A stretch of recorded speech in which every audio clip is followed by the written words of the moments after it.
Happy Friday, everybody. This is Mr. Gus.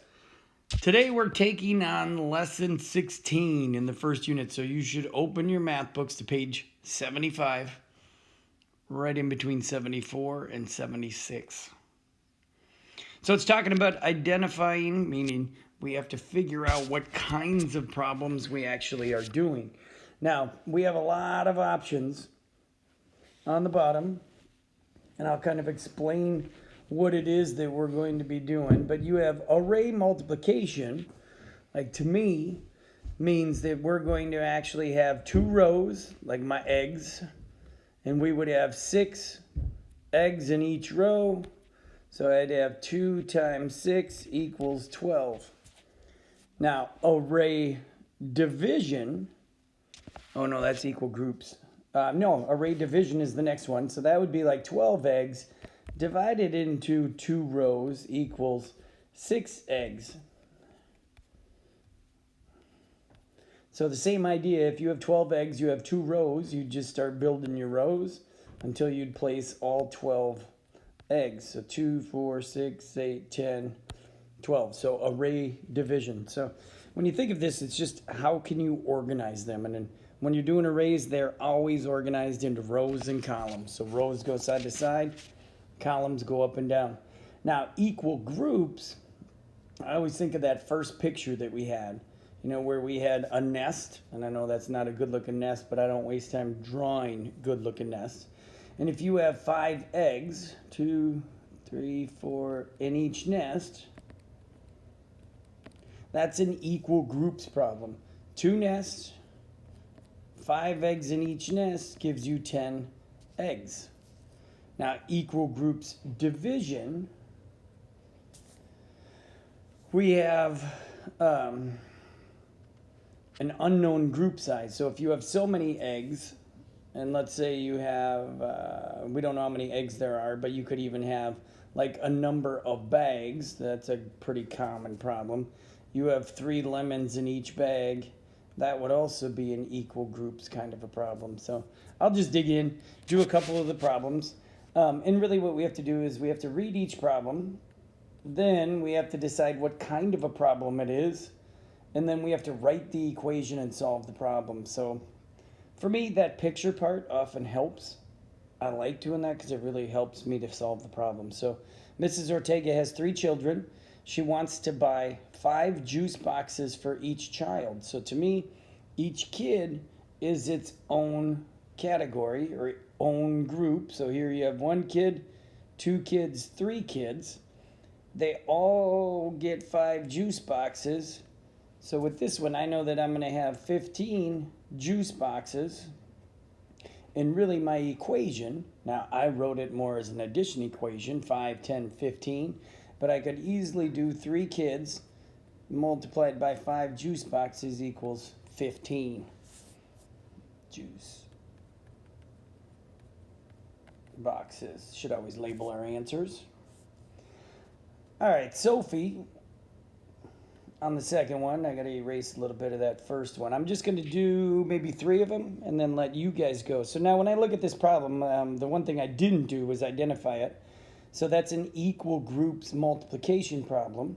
So if I look up here, equal groups multiplication, that would be a C. Now, that's kind of a bonus. If you know what you're doing, you can go ahead and understand that that is in equal groups, 3 kids. They all have an equal amount, kind of like you with maybe brothers and sisters. So Sophie picked 15 peaches from one tree and 3 peaches from another tree. Oh, that's interesting. How many peaches did she pick in all? Well, that doesn't seem quite fair because we're used to doing multiplication and division. And then all of a sudden, they sneak in a tree problem with 15 and a tree with 3. So this, I know, is an addition problem. So I'm looking at 15 plus 3 equals 18 peaches. And that one would be a none of the above, F, because it's an addition problem. I'll do one more, and then I'm going to let you guys finish 4, 5, and 6 on your own. Zamir brought 21 treats. Now, I know that we don't multiply by 21 yet, so I'm already thinking it's a division problem. He brought 21 treats to the dog park. He divided the treats equally among the 7 dogs that were there. So with this one, I'm going to just draw circles for the dogs. 3, 4, 5, 6, 7. This one, he would have 7 treats for each dog. So when I look at that, 21 treats. Oh no, sorry, totally messed that one up. So 7 dogs, 21 treats. Sorry. So we would start giving each dog treats. So if I give every dog 1 treat, 2 treats. So that's 14, 15, 16, 17, 18, 19, 20, 21. So that'd be my 21 treats. Each dog would have 3 treats. So 21 divided by 7 equals 3 treats. So that one would be an equal groups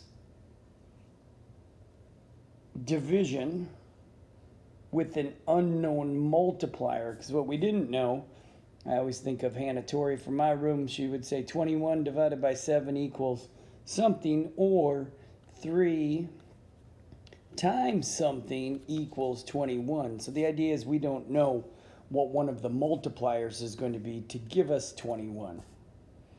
Okay, so I'll let you do the last 3 on your own.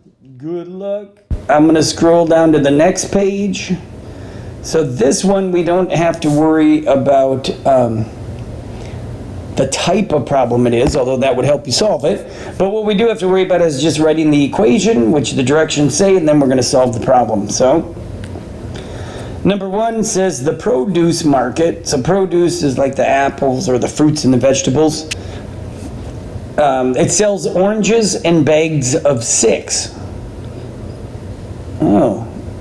If Santo bought 1 bag, how many oranges did he buy? That almost seems too easy. So he bought 1 bag, 6 come in a bag. If he only bought 1 bag, 1 times 6 equals 6 oranges. Well, that was kind of a nice little break from math, wasn't it? That wasn't too bad. All right, the second one, well, number 8.